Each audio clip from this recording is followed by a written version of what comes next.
Hey everyone, Kyle once again, and welcome back to another movie review.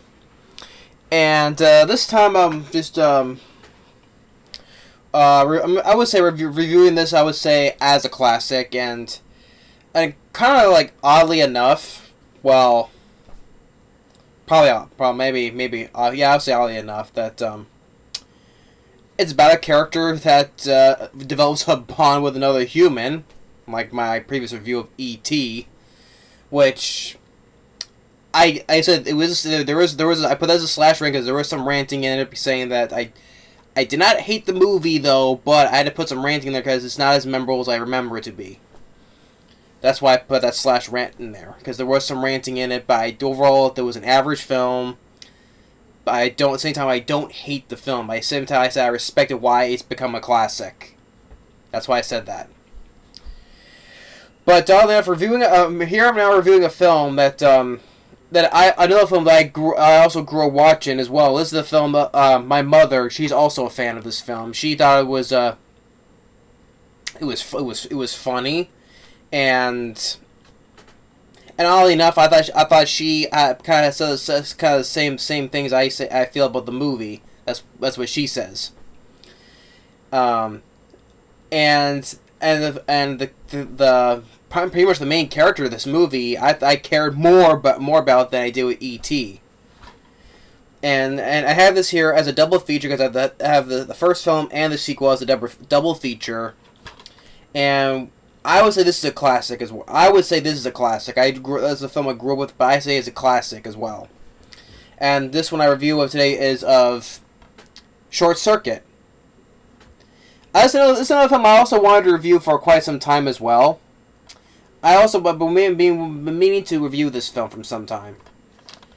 And Short Circuit is a film from 1986, directed by John Badham. And which, I mean, I'm asking, whatever happened to John Badham, you know, because John Badham, he's a director I like. He, back on his filmography, when he directed Saturday Night Fever, you know, the classic films.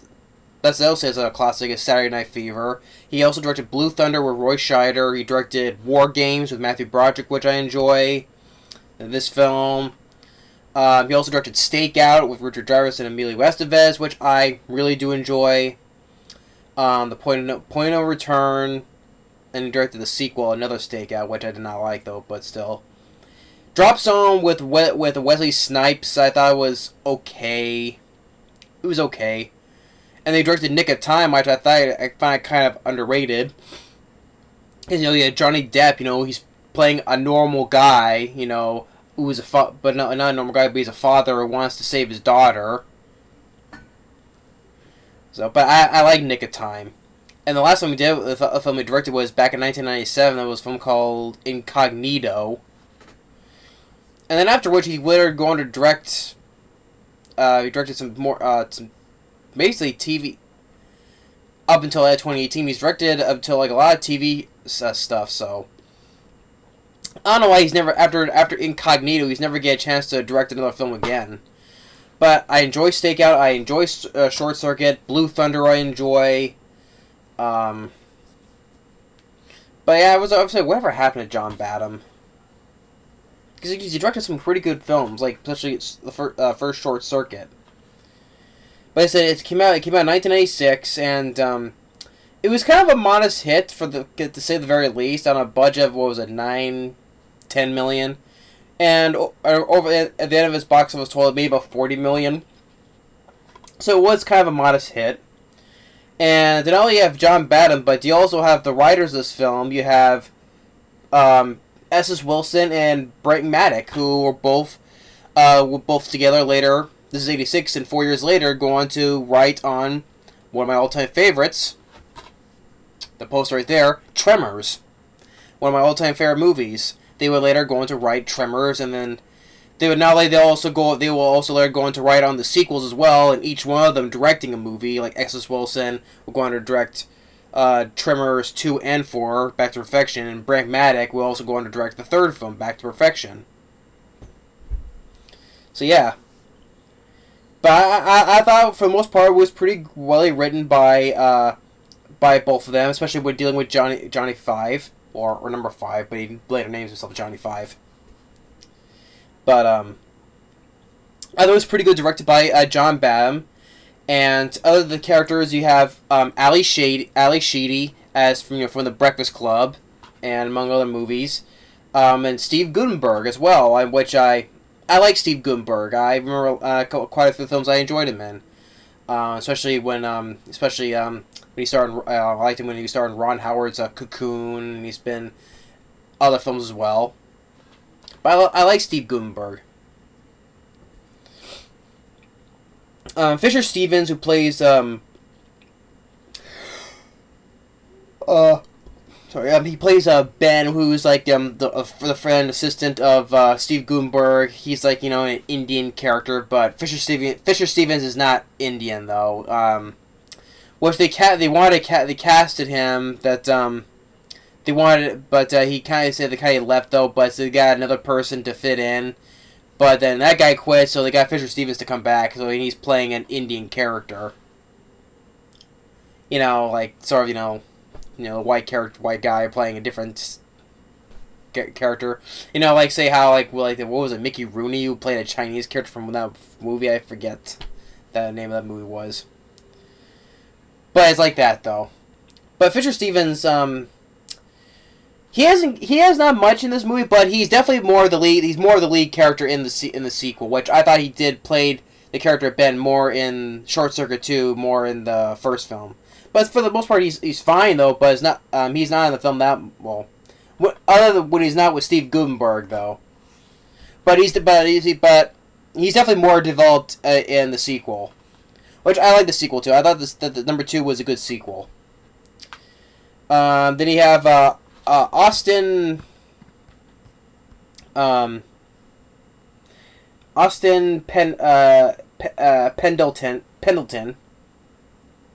I think he was also one of the writers of this movie. I think, or a producer, I think.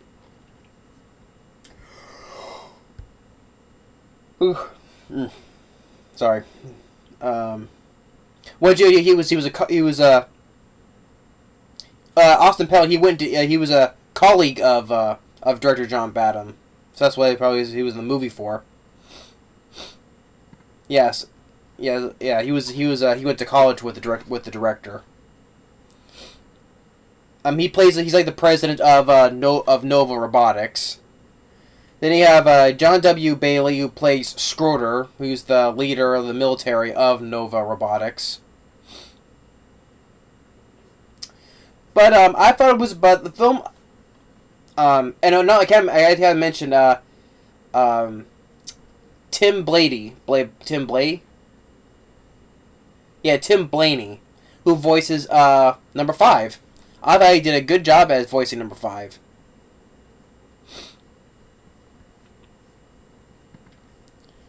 And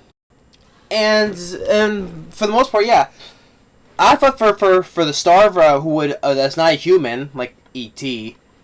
This is what I thought I cared about more, and more of a bond friendship with him and Ally Sheedy than with E.T. and Elliot. Not to mention, well, Henry Thomas was really good in E.T. Don't get me wrong, but as compared for the bond, like, I don't know why did he like E.T. Why he had like this bond with, like the psychic thing with Elliot. If when he's dying, why is Elliot? It makes Elliot dying. That thing. But I said, but Henry Thomas was really good though. But I just didn't care about E.T. Like I said, I didn't care about E.T. And particularly, I thought it was as an ass, and sometimes it was irritating when he talks, and did not care for his voice. But that was no disrespect to the actor. It's just the voice of the character of E.T. But here, Tom Blaney, I thought he did a much better job as for voicing a thing as voicing a character for a non-human character, like I said, like Johnny Five or number 5. Tim Blaney, I thought he did a really good job as the voice, because I thought the voice of the character brought more humor, and not only in the sense that the character had a sense of heart to it. Well, the film did, especially for the character. And I care about number 5. I thought because he was funny, and because I think pretty much people know about this. If not though, but the story is someone military a company named Nova Robotics, where they developed these robots. They call it, with they had numbers. I'm calling number 1, 2, 3, 4, and 5. For combats. Like in this opening sequence where what they do in combat, they have their lasers on the carrier on their backs. They see them destroying military vehicles, a tank. How well they do in combat. Taking commands. And it seems to be a pretty success for especially the president of Nova Robotics, played by Austin Pendleton.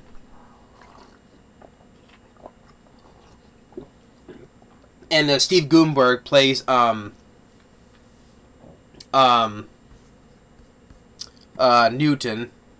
Crosby. He's the guy who designed and helped build the robots.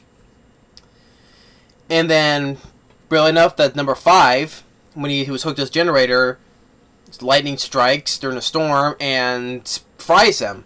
And then this is when number 5 discovers himself, that from throughout the whole movie, that he is alive. He's not just a robot machine. He's his own being, basically. He's discovered that he is alive, like a human is. And that's this whole movie. He's learning, like especially when he meets with Ally Sheedy and showing him things. He's learning everything about himself, like the languages and like the TV and reading books. Learning the human basic stuff, and he's learning about himself, making himself as an individual. Of what was it? Singularity is the word. But it's just making himself as more of acting like more of a human being, though, not just acting like a machine and a robot.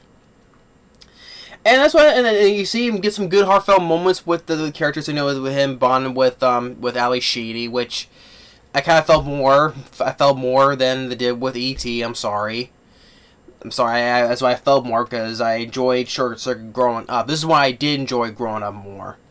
And to me, I think it still holds up. Especially the effects of Johnny 5. I've always called him Johnny 5 more than number 5. That's what I'm trying to say.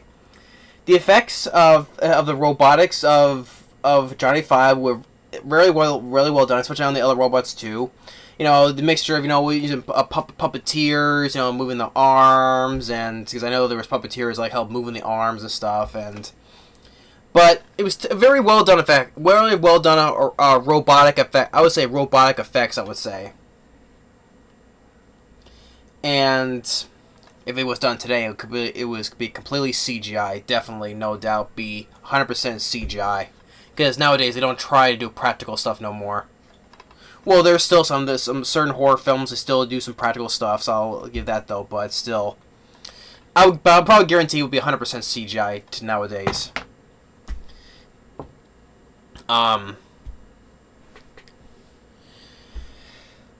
What was I getting to at? But anyway, like when he first, after he gets struck by lightning, he's like, banging into walls, and he's going after this robot that's serving coffee, and he gets put into the trash, but this is what he soon discovers. He starts by reading signs, and eventually, when he falls off a bridge, he lands on Ally Sheedy's truck, and then goes to her house. Ends up at her house, and then just when and Ally Sheedy meeting with Johnny 5, he's showing him stuff like showing the Earth, the books, and he's reading all her books. When he reads books, he reads it very fast, and he gets all of it very fast. And especially when he learns stuff on TV, especially when he's watching the Three Stooges, which I always got a kick out of. He's watching the Three Stooges, and then one of my favorite parts is when he does with the other Nova robots. When he turns them into the Three Stooges, I always thought that was very funny. He makes the other robots like the Three Stooges, because I love the Three Stooges, and I thought that was very hilarious. See, that has a good mixture. It's balancing humor with having good heart to it as well. What else? And then And then back with Steve Guttenberg and with Fisher Stevens, you know, they want to get number 5 back, and well, the other back of the, like, with Schroeder and Howard, that's also in Pendleton's character. You know, they want the robot back, though, but because, you know, the things is moved for mass destruction, they want it back, and they want to disassemble it, and that's when you get the thing of when Johnny 5 learns of disassemble means dead. Disassemble. No, not disassemble number 5. Which is, if he's being disassembled, probably go back to the way he was before. You know, he'll probably just erase everything what he's become. And well, there's another Johnny 5. He drives her truck and escape from Nova, but you know, he does when they get cornered. You know, Steve Guttenberg, he doesn't want. Steve Guttenberg, he's a good guy. You know, He means well, you know, all he wants is to take a look at Johnny 5, see what the malfunction is. He's not an evil guy, you know, you see he comes off as a likable guy. I think that's one of the problems that, behind the scenes, that, they think that, Steve Guttenberg, he's a nice guy, you know, I think his character is, he's not playing like an evil guy, but he's a likable guy, basically. Which, I mean, I'm fine with it, because, you know, Steve Guttenberg, I don't see him playing as an evil bad guy. That's what his character is. He's not. His character is not an evil guy. He just wants to look at the thing, just try to understand what is going on with the robot. And eventually he shuts him down, and orders him to take him back. And kicks out this one soldier guy, and Fisher Stevens, and eventually makes his way back to Stephanie. That's Ally Sheedy's character's name, Stephanie, to her place. And you get this. I thought it was one of my favorite. Not only the Three Stooges though, but also a favorite scene where he's dancing to Saturday Night Fever, listening to the Bee Gees, you know, dancing. And then he's dancing with Ally. This scene right here is dancing to also from Saturday Night Fever, which is also directed by John Badham. Really enough. Dancing to more than a woman you need. See, see they're dancing, and see, this is what this Bond thing I got more of than I did with E.T. I mean, all I did with E.T. Always, you know, see him dressing like a cosplay drag queen, whatever, and you know, causing trouble for Elliot, and well, you know, and what else?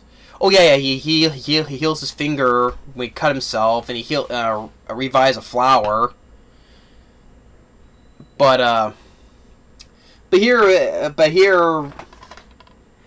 I mean, Johnny 5, you know, he's acting understanding understanding jokes, and what he says his stuff is funny, and instead with, you know, learning that he's dancing with Ally Sheedy, and I mean, I got more of that. This is more of a bond for between a non-human and a human. More I got from E.T. I'm sorry. This is what I feel from this, you know, especially when the scene where they're dancing to Saturday Night Fever, and especially more than a woman. So, yeah, and I thought it was a really good scene where they're dancing. And then, the next day, Stephanie's ex-boyfriend hears about the reward and wants to go and take Johnny 5 back, and you get a pretty funny scene, another funny scene where for one point he's fixing breakfast, he's mixing pancakes, and it's like he mixes it way too fast. And at the same time he's watching Three Stooges as well. But with the boyfriend though, like he runs away, he goes and quickly disassembles the guy's car. And then, he's blocking the guy's shots. He starts shooting at him. He's like, whoa, and he's acting like John Wayne, you know, Pilgrim, you know, oh, right there, Pilgrim.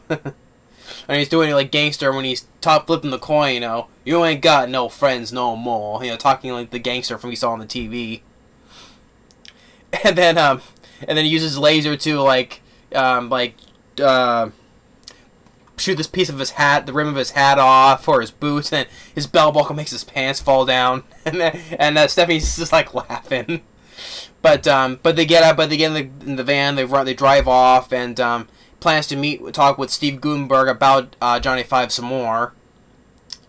And then you get the fun scene where he's number 5 takes on the other Nova robots, and you know, throws mud on one, and then with the other one, he goes. I always thought it was kind of funny. It's like, "Hey, laser lips, your mama was a snowblower." See, I got more fun of humor with this than I did with E.T. What did E.T. do I thought was funny? Nothing I got with E.T. was funny. I didn't. I mean, this year I thought he was cracking jokes while being chased by the robots, and when he's setting up traps, he makes number 2 robot hang upside down in his rope trap, and he's like, "Oh, that wipes you wasco-y robot," and Elmer Fudd. And then with the other robots, he tours his way to crash into a toilet stall. And there he reprograms them as the Three Stooges. Like, after when him and Ally Sheedy, when they get away in the truck after he cuts down a tree with his laser, and then the Nova, they see the robots as they're acting like the Three Stooges. What are you looking at? Oh, Wise Guy kind of doing the... one of them is doing the mo and takes the eye poke in and the bonk. That's always been hilarious. Even Steve Guttenberg, he's smiling and he thinks it's funny.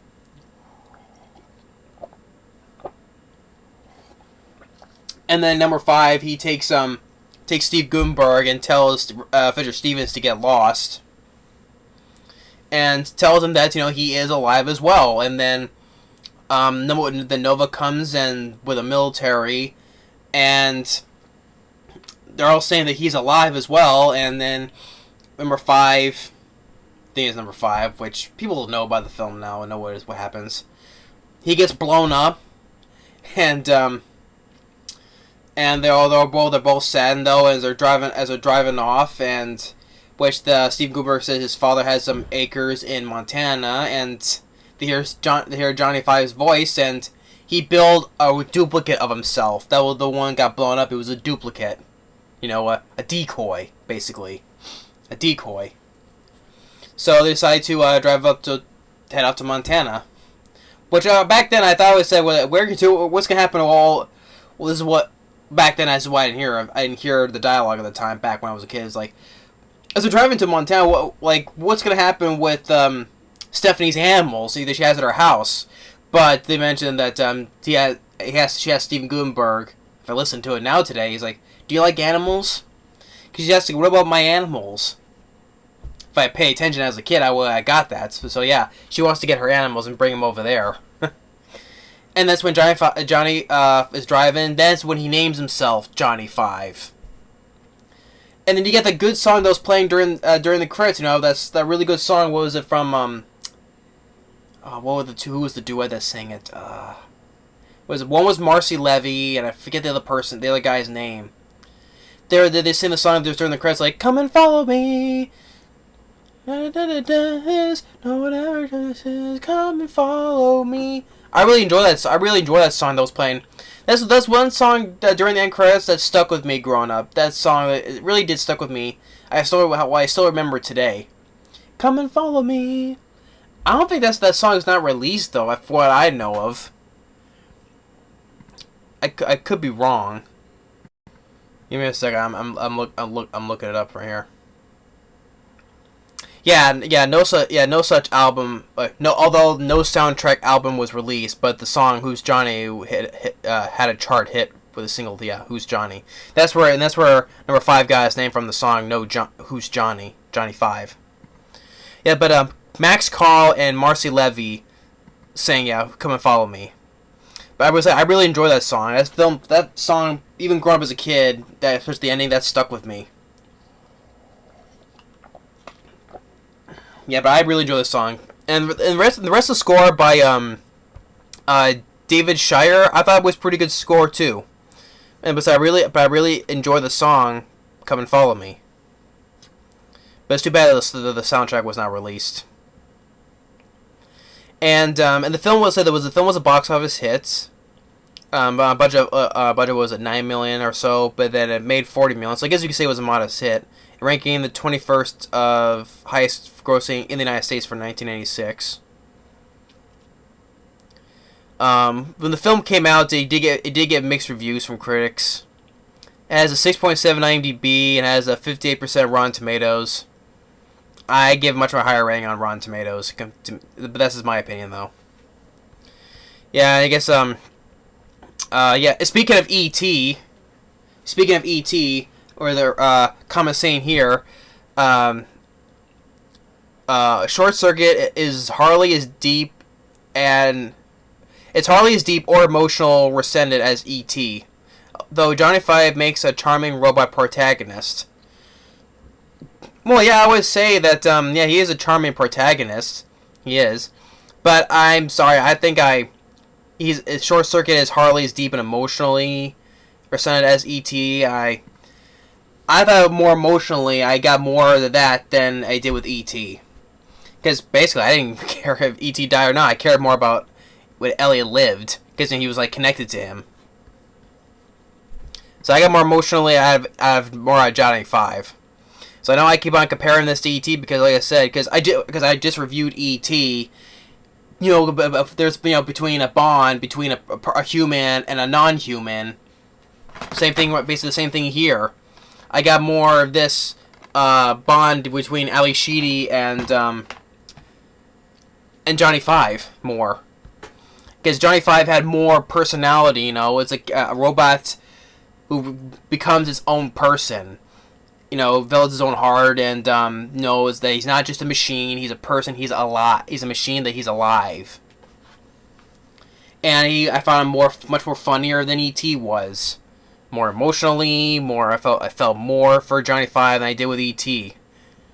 I know I keep on harping on that though, but that's just me. But like, hey, if you love E.T., once again, that's perfectly fine. It's perfectly fine if you love E.T. To me, I think once again, it's not as memorable as I mentioned. It's not as memorable as I remember it. I don't love it no more. It's just an average movie. But at the same time, I don't hate the movie. I respect it as a classic, but it's just an average movie. And I know people still like E.T. because I do the comments that some on my review of E.T. that some people do respect my opinion. Thank you very much. And I do respect yours. But at the same time, they enjoy E.T. still. Good for you, because like I said, they respect my opinions. I respect your opinions, and so because some of them, they do agree. Sometimes some of them do agree how the way it is, but yeah. See, some people still enjoy E.T., but at the same time respect my opinions, which I do, and that's fine. Others and I respect theirs too. And like I said, I enjoy this film more than E.T., and I care more about Johnny Five than E.T. did. But yeah, and I disagree with how. And so even Roger Ebert gave this film a 1.5 out of 4 stars, calling it too cute for its own good. Even that's one thing my mom has said, that this is a cute movie. Yeah, that's her for you, but yeah, too cute for its own good. Maybe she liked that, maybe that way though. But there was a good review saying from the Sun Sentinel saying that number 5 is the real star of this energetic film. Ally Sheedy and Steve Guttenberg and company are just supporting players. I mean, yeah, Ally Sheedy and Steve Guttenberg, they both did a good job. Fisher Stevens, I thought he was fine what he had to do, but I like him more. His character was more developed in the sequel, which I'll get to. But I'll get to that though. But his character was more developed in the sequel. But Steve Guttenberg and Ally Sheedy, they both did a good job. And yeah, Johnny Five, he was the star of his film, and I enjoyed Johnny Five. Tim Blaney, I thought he did a good job as the voice of Johnny Five. I thought he did a good job. But yeah. And the sequel came out 2 years later. And of course, naturally, I went back then. Thankfully, this never got off the ground. That one time they were planning on doing a remake of this movie, but thankfully this never got off the ground. It's like in 2008 they were Dimension Films. They wanted to do a remake of the movie, and then they were gonna have director Steve Carr, guy who directed Paul Blart Mall Cop. He was gonna set on directing the film. And it was going to have the film's plot was going to involve a boy from a broken family befriending the number 5 robot. And then Steve Carr left the project in 2011, reported that Tim Hill was going to direct it instead. And nothing else ever came of that ever since. So, yeah, 2011, now almost 10 years, yeah, nothing else has been said. Which I think by now they've abandoned the project, which for good reason, because there was no reason to remake this. If they did remake this, I guarantee, like I said, Johnny Five would completely CGI. Definitely. So I'm glad that a remake never took place. Thank God. Because like I said, not everything does not need to be remade. Although, like I say, that last year I did enjoy the Child's Play remake, but it did things differently. It wasn't a carbon copy of the original. But at the same time, not everything doesn't need to be remade, though. Unless you do it right and make it good, maybe. But for the most part, they suck, though.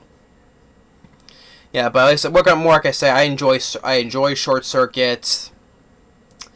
I don't find that many problems with the film. I don't. Like I said, Johnny Five, a character itself, I enjoyed. The Tim Blaney did a good job voicing. Ally Sheedy was good. Same with Steve Guttenberg. The direction by John Badham was good. The writing, some by S.S. Wilson and Brad Mann, what I thought were pretty. I'm not gonna say clever. I mean, it's probably not the wrong word, but I thought it was most of it funny. Especially with Johnny Five when his humor, and then especially when he turned the other robots into Three Stooges. That was kind of funny. But sometimes you get some good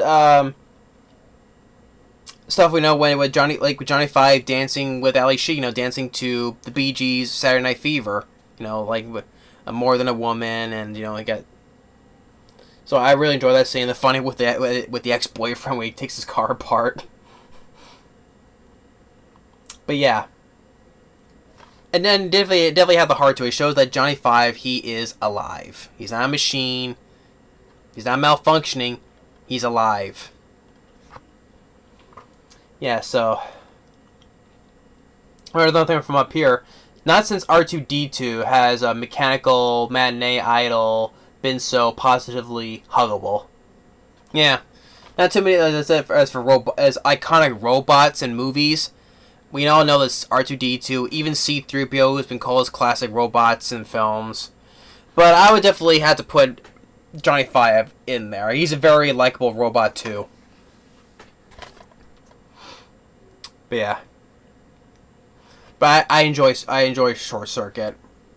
I call this one I would definitely call as a classic. If my mother enjoys this film, my dad, he hasn't seen this. I told my dad, he told me he hasn't seen this film in 20 years. Sheesh.